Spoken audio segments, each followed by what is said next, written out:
أكستي وينكو هلو حبيبي ترتي كو بيا هم بات مريد انجرا تروبي كان سيفان فتولي هلو wanti hundinuu anaaf gaaffiidha. Guyyootan gammachiisoo halkanoota gaddisiisoo dabarsine sun hundi seenaan irraanfatamne ta'ee bara baraan keessa koo jiraata. Namni osoo qaamaan waliin argiin, osoo iccitii waliin beekiin, osoo harkaan waliin qabiin jaalala akkasii keessa akkamiin seenuu danda'a? Gaaffiin kun hundi osoo natti hin dhufiin wal jaallan, wal aman, wal kudhaaman, dagalee jiru wal godhan. Jaalala tinaaf qabdu yoon amma taa'ee yaadu addunyaa kanarra jaalalli jiru hundi onnee kee keessatti wal ga'ee addunyaa kanarra jaalalleewwan jiran रफ्समे लाता जड़े याद और तुम दिल लगाने की बात करते हो उन्ने qulqulluunaaf laachuun alatti waan na goote hin qabdu. Anda dadhabbii kee ati biyya hambaa teessee dafqa ijoollummaa kee itti fixxe maatii kee harka qalleessatti hanqistee tolee hin qabdu yoo ta'e sagaa uumaa miti eebbifame haala koo.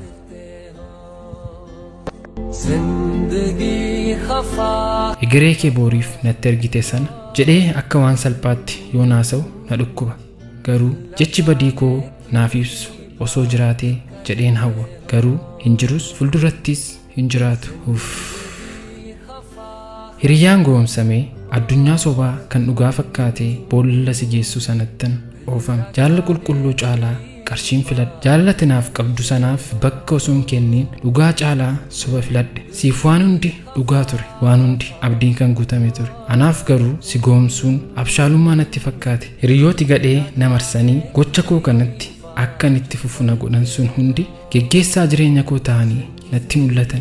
Hundumtuu waan hamaa gochuutti si jajjabeessa. Sababii isaas addunyaan kun warra akkasiif uumamte. Waan hunda caalaa mana ijaarrachuuf abdiiti qabdu sana argee anis mana ijaarranna siin jechaa mana namaa suuraa kaasaa sitti erga. Hawwii kee sana akka dadhabina keettan fudhadhee si goomse. Atis dhugaa seetee qarshii kee tokko lamaan natti ergite.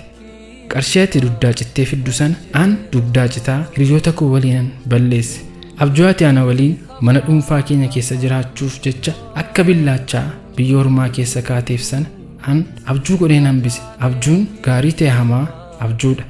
Hin qabamu mul'atee bada. Addunyaan beekamne tokko si geessa achii si deebisa. Abjuun hamaa maal osoo dafee baree maal osoo sobatee jetta abjuu keessa teesse. Abjuun gaarii immoo maal osoo hin bariine jetta abjuu keessaa kaate. Garuu hamaas ta'e gaarii halkan dabareesaa yoo fixu ni ifa. Hireen jireenyaa haaraan nagaan gaafata. Amma ati biyyatti deebi'uuf yeroo muraasa siif hafe. Aan jajabinan ittiin qarshii kee nan balleesse. Abdii kee nan diige. Imaanaa kee nan nyaadhe siin jedhu hin qabu. Kanaaf xalayaa kana siif barreessee bakka jirtutti si haa qaqqabu. Aan balleessaa koof adabbii sammuu argadheera. Akka namaatti dhaabbadhee deemus an fayyaatti duheera. Ati garuu naaf jiraadhu. Rabbi jennaan gatii kee nan baasa. Garuu umurii kee gube sana amantii kee diige sana maaliin bakka buusuu danda'a? Yoo deebiisaa argatte natti himi. yaa saba koo onneen cabe maaliin wallaanama jaalallee kee irraa nagaatti.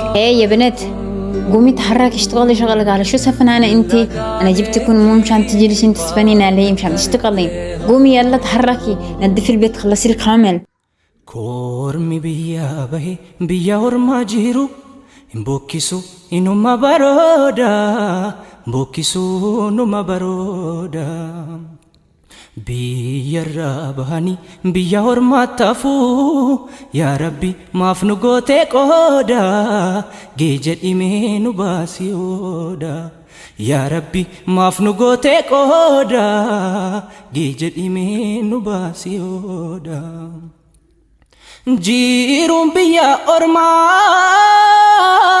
مال جرينيا جدو